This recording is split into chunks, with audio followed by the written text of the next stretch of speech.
Assalamualaikum warahmatullahi wabarakatuh. Shalom, perkenalkan nama saya Heron Diki Nugraha Pioni dengan NIM 2301129 dari kelas Teknik Perminyakan D Angkatan 23.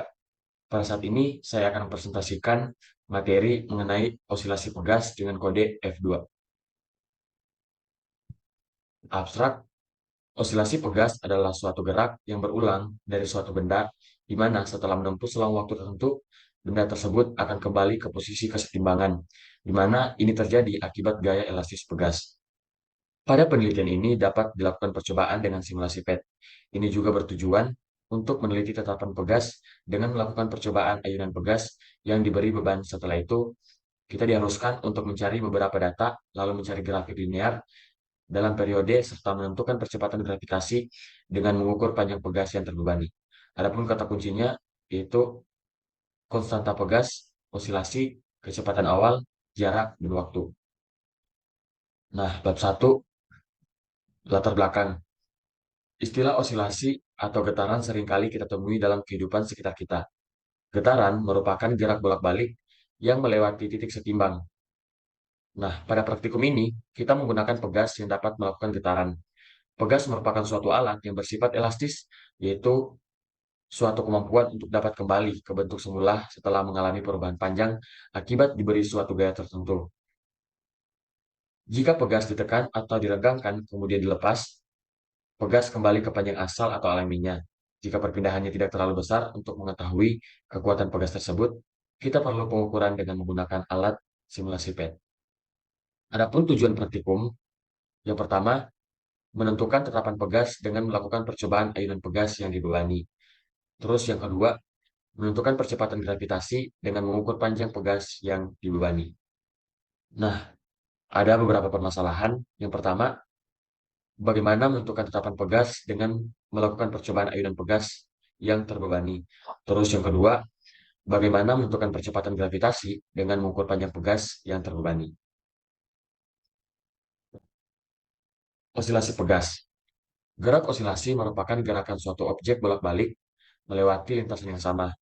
Contoh kasus sederhananya adalah gerak osilasi pada semua objek yang bermassa M jika diletakkan di ujung pegas. Nah, periode dari gerak harmonik suatu pegas dapat dituliskan sebagai berikut, yaitu T sama dengan 2pi per omega sama dengan 2pi akar dari M per K. Adapun keterangannya yaitu T adalah periode pegas, terus M adalah massa beban, dan K adalah konstanta pegas. Jika sebuah sistem fisis berosilasi di bawah pengaruh gaya F sama dengan min Kx, di mana F adalah gaya pemulih, K adalah konstanta gaya, dan X adalah simpangan, maka gerak benda ini adalah gerak harmonik sederhana. Salah satu sistem fisis yang mengikuti gerak harmonik sederhana adalah pegas ke benda. Bila sebuah benda pada salah satu ujungnya dipegang tetap dan sebuah gaya F dikerjakan pada ujung yang lainnya, maka pada umumnya benda itu akan mengalami perubahan panjang delta X. Hukum 2 Newton dapat diterapkan pada benda yang mengalami osilasi atau gerak harmonik sederhana, dengan F adalah gaya pegas seperti berikut. Pertama, F sama dengan MA. Terus, min Kx sama dengan M kali D pangkat 2X per dt kuadrat. Adapun keterangannya, itu M adalah massa, A adalah percepatan, X adalah posisi, T adalah waktu, K adalah tetapan pegas. Nah, di bab 3, ini ada metodologi. Flowchart. Yang pertama, buka link pad. Yang kedua, kita klik lab. Terus selanjutnya, tempatkan penggaris pada titik 0 sejajar dengan bagian bawah pegas. Yang keempat, berikan redaman pada pegas dan atur skala konstanta pegas. Terus yang kelima, pilih slow and displacement natural length, atur variasi massa. Terus, gantungkanlah benda pada pegas, lalu tarik, kemudian lepaskan. Dan yang terakhir, catat data yang diperoleh. Adapun alat yang akan kita gunakan, yang pertama, yaitu laptop atau komputer. Yang kedua, linkpad. Ada beberapa prosedur kerja yang harus kita ikuti. Yang pertama, buka linkpad projectile motion simulation. Yang kedua, klik lab seperti yang ditunjukkan pada gambar. Terus yang ketiga, Tempatkan penggaris pada titik nol sejajar dengan bagian bawah pegas. Terus yang keempat, berikan redaman pada pegas dan atur skala konstanta pegas sesuai instruksi. Terus yang kelima, pilih slow and displacement natural length. Terus yang keenam, untuk mengubah massa, gunakan bilah geser di bagian atas atau atur variasi massa sesuai instruksi. Atur nilai massa sebelum menempatkannya pada pegas. Yang ketujuh, gantungkanlah benda pada pegas, lalu tarik tabung itu sedikit ke bawah dan kemudian lepaskan.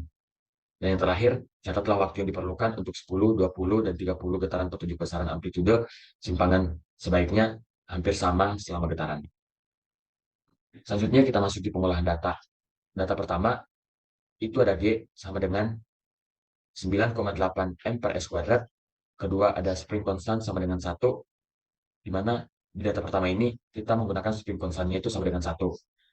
Terus masanya dari 50 sampai 80 kg dengan penambahan 2. Terus simpangannya yaitu 50 cm dan getarannya adalah 2. Nah, terus data kedua 52, 54, 56 dan seterusnya. Terus simpangannya yaitu 50 cm dan getarannya adalah 2. Nah, terus data kedua itu sama dengan data yang data pertama. Cuman di sini yang mengubah adalah spring constantnya kita ubah ke 2. Mana G-nya tetap sama 9,8 M per S kuadrat.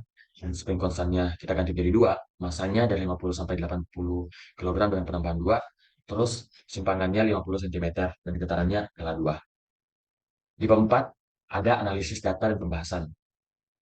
Analisis data.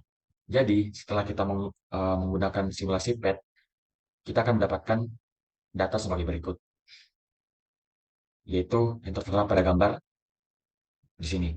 Nah, ketika kita telah menemukan semua data sampai 80, kita juga akan buat grafik. Dan di sini ada grafik M dan T, dan juga M dan T kuadrat. Jadi misalnya masanya 50, T-nya sama dengan 0,82. Jadi kita taruh agak lebih dari 0,8. Begitu juga 52, dan seterusnya. Nah, sama juga halnya dengan M dan T kuadrat. Di mana masanya 50, T kuadratnya adalah 0,67. Jadi kita lebihkan dari 0,6. Terus data yang kedua, masanya sama, getarannya juga sama. Cuman di sini yang membedakan dari data pertama, yaitu T kecil dan T besar kuadrat. Nah, sama halnya dengan data pertama, setelah kita menemukan semua data ini, kita juga akan membuat grafik, di mana grafiknya adalah grafik M dan T, dan yang kedua grafik M dan T kuadrat. Nah, di sini saya akan menunjukkan kepada kita bagaimana tutorial penggunaan simulasi PET. Nah, setelah kita menemukan semua data ini, adapun perhitungan yang akan kita lakukan dengan rumus yang telah diberikan, kita tinggal mensubstitusikan dari rumus di atas, kita masukkan angka-angka yang ada di sini ke dalam rumus. Begitu juga konstanta pegas, K sama dengan 4 pi per M sama dengan 4, di mana pi adalah 3,14 per 0,0126 sama dengan 12,56 per 0,0126, hasilnya adalah 996,82 nm. Terus ketika kita mencari periode, begitu juga T sama dengan 2pi akar dari M per K sama dengan 2 kali 3,14 akar 0,0126 per 996,82 sama dengan 6,82 akar 0,0126 per 996,82 dan hasilnya adalah 0,022. Nah, begitu juga ketika kita mencari regresi linear di spring constant 2.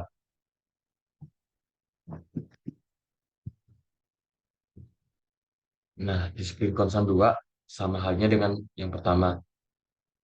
Tinggal tergantung dari kita cara pengambilan datanya kita sudah akurat atau belum. Oke, sekarang pembahasan. Dari data praktikum yang telah dilakukan, dapat dilihat bahwa massa benda memiliki pengaruh terhadap periode. Semakin besar massa yang diberikan untuk suatu pegas, maka waktu yang diperoleh akan semakin lama. Dan sebaliknya, apabila massa yang diberikan lebih kecil, maka waktu yang diperoleh semakin cepat. Faktor yang mempengaruhi konstanta pegas yaitu massa, beban, dan apabila massa yang diberikan semakin besar, maka semakin kecil pegasnya.